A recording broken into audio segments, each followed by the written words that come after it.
Om Tavakatamritam Taptajivanam Kavibiriditam Kalmashapam Shravanamangalam Shrimadatatam Bhuvinguranantiye Burida Janaha.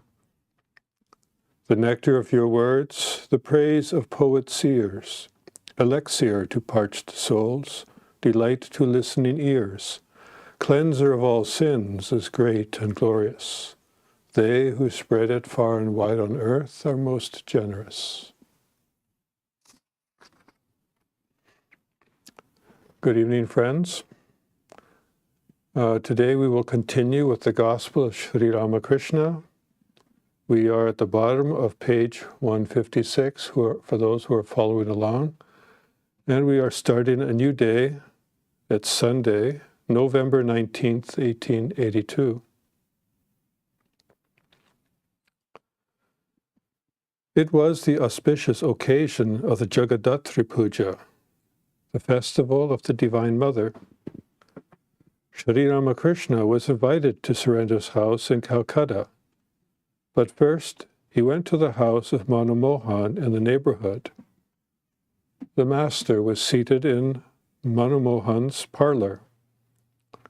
He said, God much relishes the bhakti of the poor and the lowly, or the poor and the humble, just as a cow relishes fodder mixed with oil cake. For those that don't know what oil cake is, that's the roughage after you squeeze the oil out of mustard seed, and apparently very delicious. So just as the cow relishes fodder mixed with oil cake, King Duryodhana showed Krishna the splendor of his wealth and riches. But Krishna accepted the hospitality of the poor Vidura. God is fond of his devotees. He runs after the devotee as the cow after the calf. We'll talk about that paragraph a little bit first. So here he's using the analogy that God relishes bhakti of the poor and the lowly, the poor and the humble, just as a cow relishes fodder mixed with oil cake. So now imagine a cow is eating the same fodder day in, day out, but you throw in something delicious in there, and it will start eating it with relish. It will find that food, that boring food, very desirable. So imagine a world, nowadays population is estimated to be over 8 billion people, almost like a conglomerate, and then a little light shows up in humanity, a little bit of love for God, and God notices that, oh, there's a little light there. And that notice, somebody is trying to experience love of God. That person has some experience. They feel, oh, I've been noticed. And his devotion increases. He wants to get closer to God. Now God becomes a little curious. He gets a little closer. And before you know it, the two are attracting each other. As the devotee's love for God increases, God's attention to that devotee increases.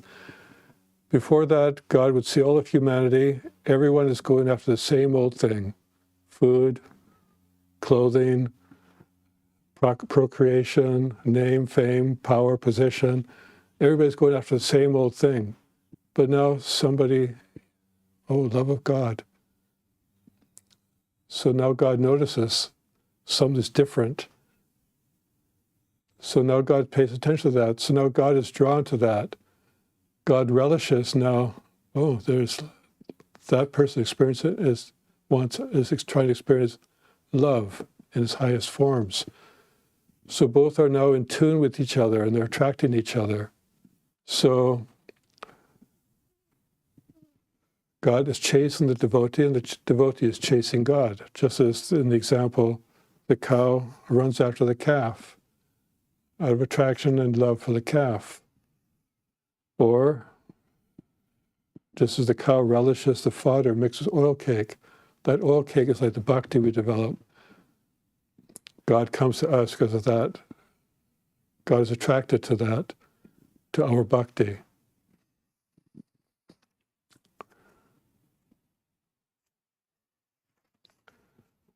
So the Master sang, and for that love, the mighty yogis practice yoga from age to age.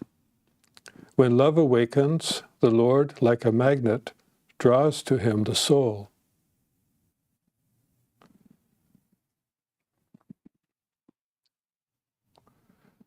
Then he said, Chaitanya used to shed tears at the joy at the very mention of Krishna's name.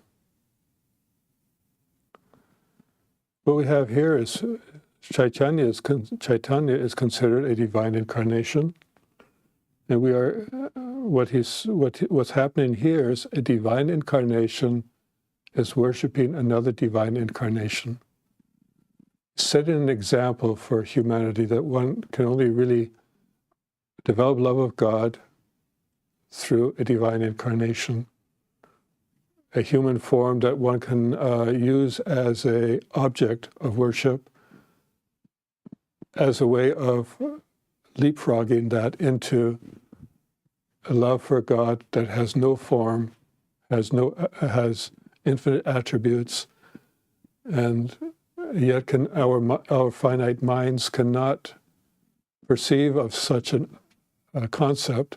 It's an abstract concept, but if we see that a human being is showing divine propensities and characteristics, and at the same time that divine human being is worshiping other divine human beings as God, as objects of worship, representing God, then that becomes an example for us of how we can approach God by looking on the divine incarnations as an example to live up to, and then from there we can experience God as the divine incarnation is experiencing God to the best of our ability, and they say, and depending on the grace of God or the Guru.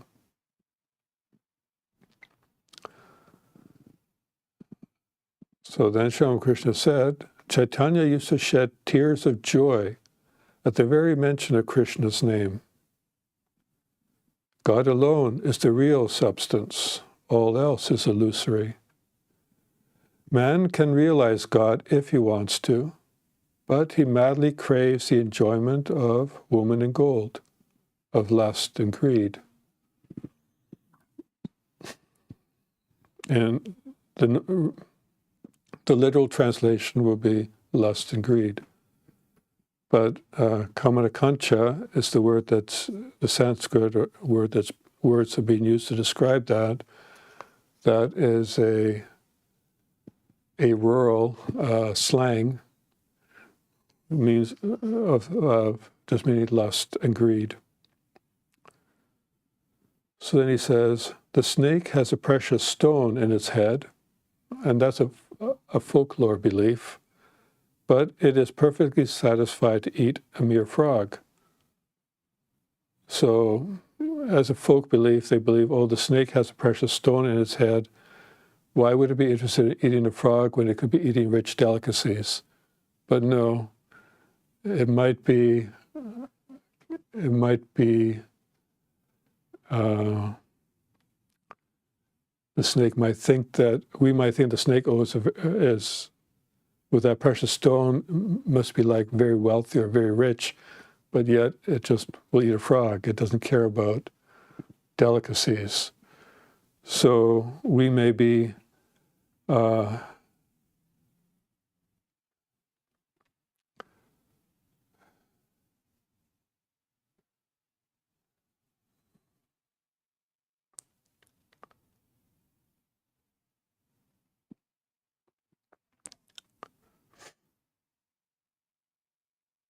so even though it's like us living in a world of worldly enjoyments, where it could have anything it wants, it will just eat what it normally eats.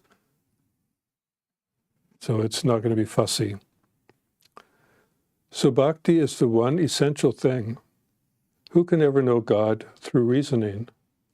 I want to love God. What do I care about knowing His infinite glories? One bottle of wine makes me drunk. Why do I care about knowing how many gallons there are in the grog shop? One jar of water is enough to quench my thirst. I don't need to know the amount of water there is on earth. So our minds can only absorb so much love. Even though we want to love God, we understand that God is infinite, but we can only direct our love toward a limited object, like divine incarnation. So our love goes to that. But because we are loving something that is divine, as our minds become purer, we then experience more, we get a better understanding of what is behind that divine form, that divine incarnation. And we realize that, oh, there's the infinite God behind that. But as far as we are concerned, let's just concentrate on that divine incarnation, serve that, and then as our minds become purer, we will experience the infinite aspects of God when we are ready. But to be able to do that at the very onset is not possible. Our minds are just not ready to accept God. So why are we worried about trying to know the infinite God when we are still trying to develop our love and not be able to understand at least a higher human ideal that is within our grasp of attaining?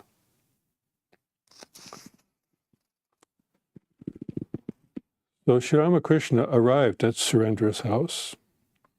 Many devotees had assembled there, including Surendra's elder brother, who was a judge. So the master to Surendra's brother, "You are a judge. That is very good. But remember, everything happens through God's power. It is He who has given you your high position. That is how you became a judge. People think it is they who are great. The water from the roof flows through a spout that is shaped like a lion's head, and it looks as if the lion were bringing the water through its mouth. But look at the source of the water. A cloud gathers in the sky and rain falls on the roof. Then the water flows through the pipe, and at last comes out through the spout." So we think we are the ones responsible for all our attainments and achievements. We forget that none of that would have been possible were it not for the society we live in, for the advantages we have received, of which we had no part in. So one could say, well, then it's something greater than that has given us the ability to become what we have become. But yet with our immature egos, we think, oh, I've done all this myself. We don't realize that, well, nothing would have happened without our teachers, without our parents, without our grandparents, and the whole line of humanity. And then all to the point of creation itself. So we don't give credit to God for everything we have. We still think it's ours. That's what our ego has done. It has misled us about who we are. It has deluded us. We have forgotten the source. We have forgotten our source. And Sri Ramakrishna is trying to remind this person, this judge, that, your power, your achievements come from God. They're not yours. But we make the claim that they are ours. So he's giving this example that, yes, we may think that on the surface, the water comes out of the lion statue, and we think, oh, it's the lion spouting out the water. But no, the water comes from another source. Just like our energy comes from another source. It's not ours. We only borrow it. Only by the grace of God are we allowed to exercise it. So Surendra's brother then replies, the Brahmo Samaj preaches the freedom of women and the abolition of the caste system. What do you think about these matters? Well, so now you've got Surendra's brother trying to bring this spiritual conversation down to the worldly level and trying to get Ramakrishna to make some comment about the state of India. So he says, well, men feel that way when they are just at the beginning to develop spiritual yearning. So the Brahmo Samaj, their goal was to help society overcome some of its the problems. And the freedom of women, they wanted widow marriage to be possible. Otherwise, young women who became widows were basically destined to live the life of nuns. But they wanted widow remarriage, and they also want women to be educated, the same as men. And the abolition of the caste system, because the caste system was being used as a form of racism between the different classes of Indian citizens. The poor were being mistreated, even though they were doing the majority of the work to sustain society. They were doing all the grunt jobs.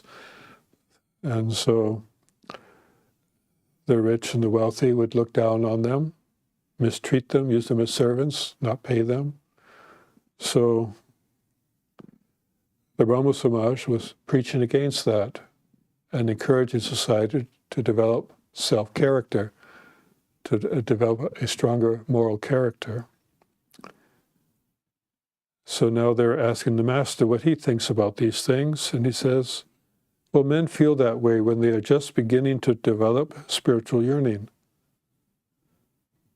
So the Brahmo Samaj realized there's something morally wrong with society, and they want to better society. They want to better humanity.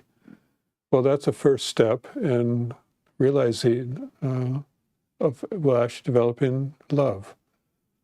So the love is no longer contained within themselves. They are now trying to help society by righting itself. And that will develop then into love for humanity in general, and then we develop into love for God. So this is a first step. So now he gives an example. A storm raises clouds of dust, and one cannot distinguish between the different trees, the mango, the hog plum, and the tamarind. But after the storm blows over, one sees clearly. So by the storm, he's talking about all these, the bigger picture of what God is being covered by all the ills of society. And so now you're trying to make society better, but you don't really know what to do. So there's so many things going wrong at the same time. So where to start? But until things calm down, you don't really see how to solve a problem. So after the storm blows over, one sees clearly. After the first storm of divine passion is quelled, one gradually understands that God alone is the highest good, the eternal substance, and that all else is transitory. So one sees all these things going on in the world. You want to help the world, but in reality, but behind that is also, you're doing it for the purpose, you're developing a sense of love of God, but But when you have finally done all of that, you realize, no, that was all, really it's God that's all important. And everything else that you've done is only transitory. The world is only transitory. Then he says, but one cannot grasp this without tapasya and the company of holy men. So even though one goes through all of this, you don't really understand the nature of the world until you practice austerity and spend time with holy men, listening and trying to understand the scriptures and trying to follow those teachings. So what is the use of merely reciting the written parts of the drum? Well, in Indian music, when they write, you'll see things like when you're drumming, you'll see things like ding, ting, ting, ding, ting, ting, ding, ting, ting, indicating how you will tap your finger on the drum. So yeah, you can read that, but what is the use of merely reciting the written parts of the drum? It's very difficult to put them into practice on the actual instrument because you won't have the coordination or the strength and all that. So what does that require? Well, what can be accomplished by a mere lecture? So a mere lecture is only just reciting the ding, ting, ting, ding, ting, ting. But really it's the austerity and the practice that is necessary. And by that alone will one be able to comprehend the nature of the world and understand God. You need spiritual practice, that's necessary. You need to practice the austerity. You need to self-sacrifice, sacrifice stuff, sacrifice things that you love for the sake of God. That's practicing austerity. So then he says, you asked about caste distinctions. There's only one way to remove them, and that is by love of God. Lovers of God have no caste. Through this divine love, the untouchable becomes pure. The pariah no longer remains a pariah. Chaitanya embraced all, including the pariahs. Once a person has developed divine love, they can only see God in every being. They do not, whatever you see, whatever is noticed as an outward perception, whether the person is poor or rich or whatever, they don't see that part. They see only the divinity within each being. They will only see God in every being. So there won't be, oh, you're untouchable, you're so they just as Chaitanya embraced everyone, including the pariah, regardless of caste, regardless of race, regardless of color, regardless of wealth, you will embrace everyone because you will see God in everything and everyone.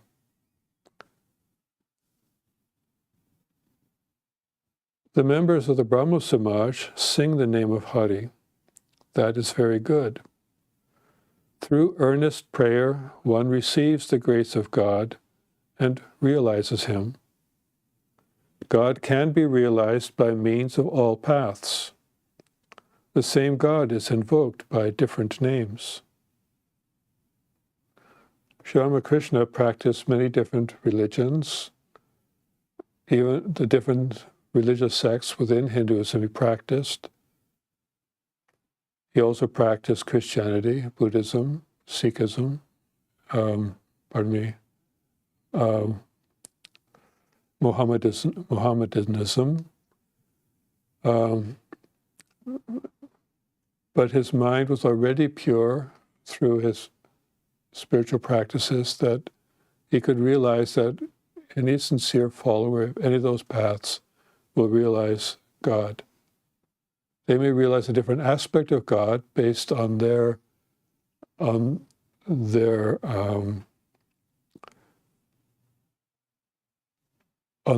different teachings within that religion, the different divine incarnations that are part of that religion. They will realize that part. A Christian will not experience God as Krishna, but as Jesus Christ, for example. But once they experience that as Jesus Christ, then they will see Jesus Christ even in Krishna or in Buddha, and that, and vice versa. So there will be that harmony of religions based on the fact that they will see their own divinity, they will see the divinity that they worship in all other divinities, because there will be commonality. So the same God is invoked by different names: Krishna, Rama, Jesus Christ, Buddha, and probably many more that have not become popular names, because a divine incarnation, not all of them become as popular as the ones that we are aware of today. So now Surendra's brother is asking, "Sir, what do you think of theosophy?" So you could almost say that thanks to theosophy, that Hinduism was brought to the West, but in a very, I would say in a mystical type form, maybe in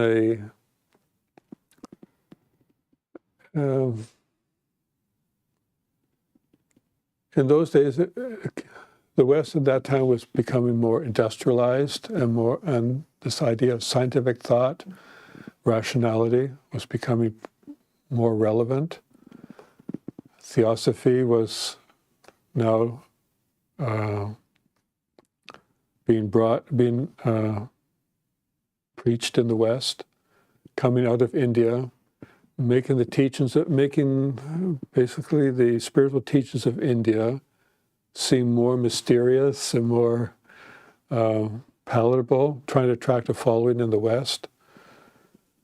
And so that has also translated to being, when taught within India, it was not having the same attraction, but it was making Indians realize, oh, there's something about our religion, because at this point they were being converted to Christianity.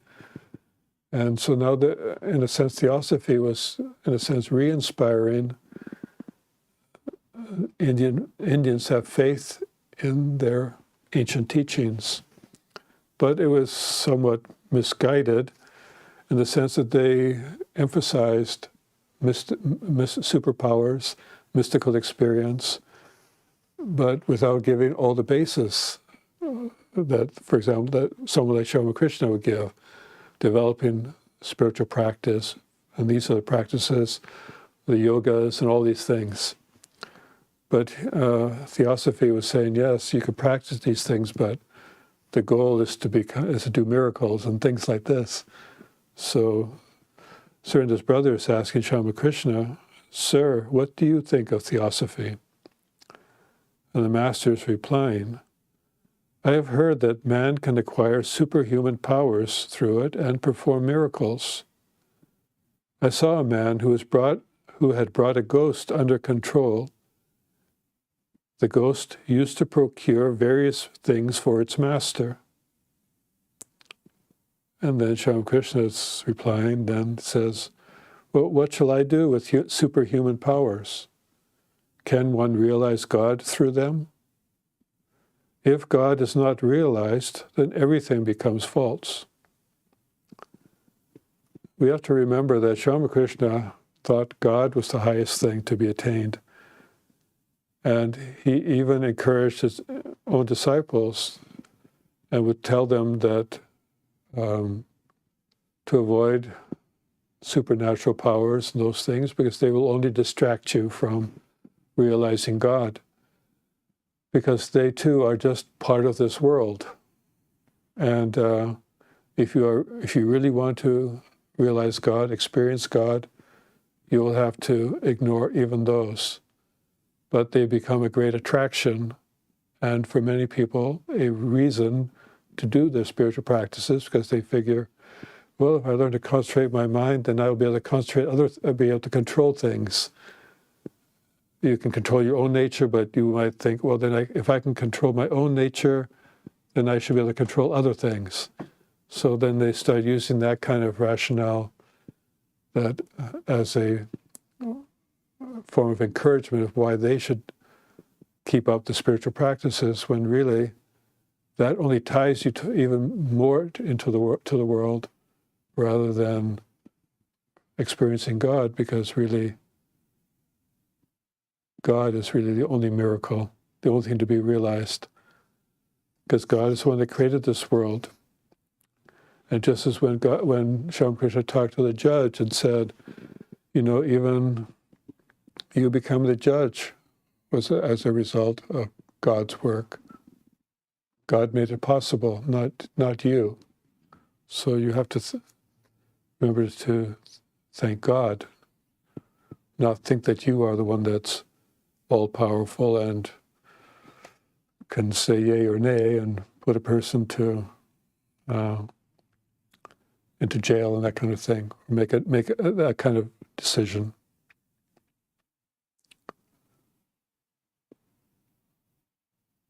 So I will conclude with that, because that's the end of the day here. And if you have any questions, I can attempt to answer some. Otherwise, there are a few announcements. Tomorrow evening, Swami Nikhilananda, who stays at our retreat property in the Tapovan, will be given a class, an online class only, through Google Meet. The link will be in the email notices that you have received if you signed up for our email notifications. And he will be reading from the book Toward the Goal Supreme. It'll be a two-way discussion type of interaction, as opposed to just being talked to. You get a chance to talk. And then on Friday, Swami Satyamananda will continue with his series on the householder disciples of Sri Ramakrishna. And we finished with M last Friday. This Friday, he will be talking about Balaram Basu. And on Sunday at 10 a.m., he will be giving the Sunday talk here in the chapel. The topic will be Vedanta's concept of intelligence. So you are all invited to attend those lectures, either online or in person. And thank you very much for attending. And I'll conclude with a chant.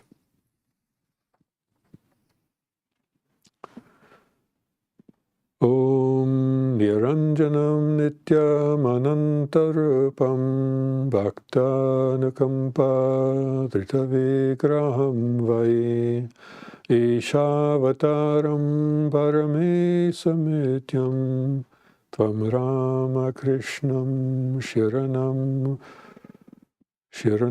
Shirasya Namaha. We salute that Ramakrishna who is without blemish, eternal, infinite in forms, who has assumed human form out of compassion for the devotees, who is God incarnate, the Supreme Lord, and who is most worshipful. Om, peace, peace, peace to all beings.